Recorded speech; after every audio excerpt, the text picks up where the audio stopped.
দূর শান্তিতে বসবাস করত। সে যেখানে থাকতো তার বাড়ির ঠিক পাশ দিয়েই একটি নদী বয়ে গেছে।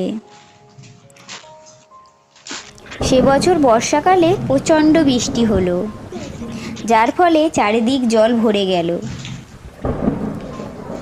এবং বন্যায় ইঁদুরের গর্তে জল ঢুকে পড়ল।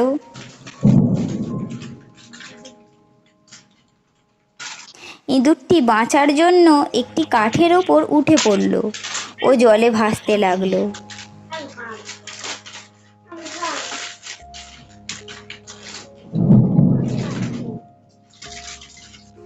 এদিকে সেই নদীতে একটি দয়ালু কুমির বসবাস করত।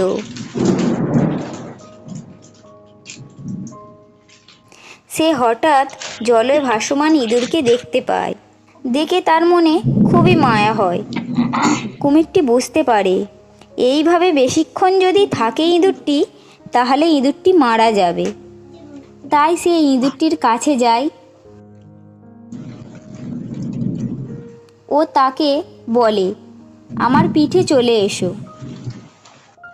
এই বলে কুমিরটি ইঁদুরটিকে তার পিঠে বসিয়ে নেয় এবং নদীর অন্যদিকে চলে যায়, যেখানে শুকনো ছিল।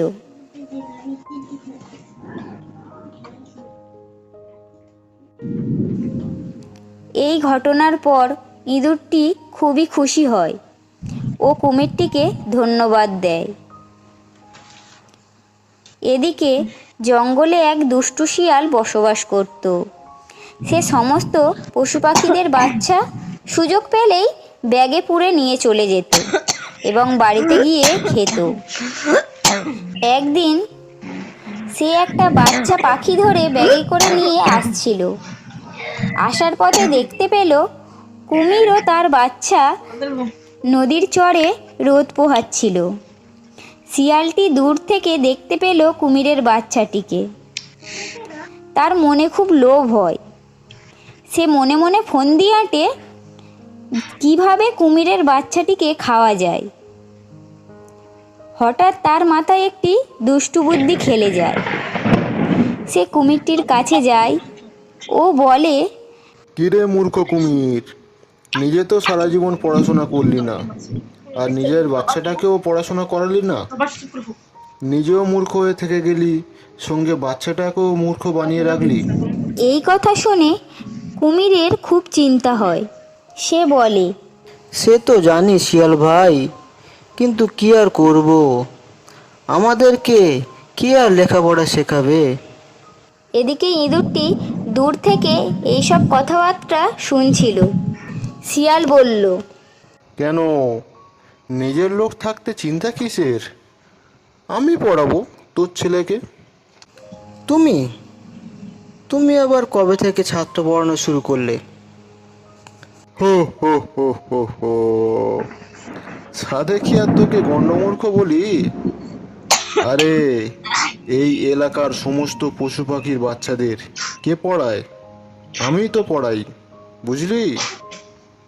আর তোর দোষ কোথায় ভাই? তুই তো এ সম্পর্কে কিছুই জানিস না।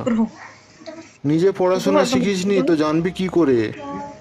এই দেখ, এই আমার ঝোলা দেখছিস, এর মধ্যেই তো আমার সব বইপত্র থাকে, বুঝলি?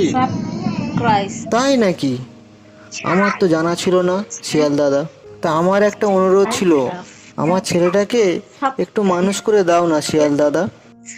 শিয়াল তো মনে মনে এটাই চাইছিল যে তার এই দুষ্টু ফন্দিতে কুমির যেন পা দেয়, যে কোনো প্রকারে ভুলিয়ে ভালিয়ে কুমিরের বাচ্চাটিকে খেতে।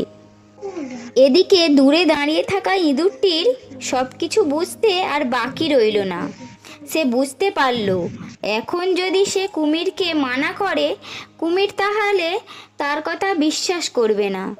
তাই সে দৌড়ে শিয়ালের কাছে গেল ও শিয়ালের ব্যাগটি দাঁত দিয়ে ফুটো করে দিল।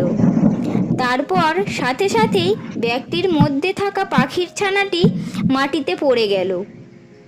তারপরে ইঁদুরটি কুমিরটিকে সব কিছু বুঝিয়ে বলল যে দুষ্টু শিয়াল তার বাচ্চাকে খাওয়ার জন্য এরকম মিথ্যা বাহানা বানিয়েছিল। শিয়ালের ফন্দি ভেস্তে যায়। তাই শিয়াল সেখান থেকে চলে যায়। আর কুমিরটি শিয়ালের ফন্দি বুঝতে পেরে যায়। এইভাবে ইঁদুরটি কুমিরের উপকারের সম্মান জানালো ও পুনরায় তারা শান্তিতে বসবাস করতে লাগলো।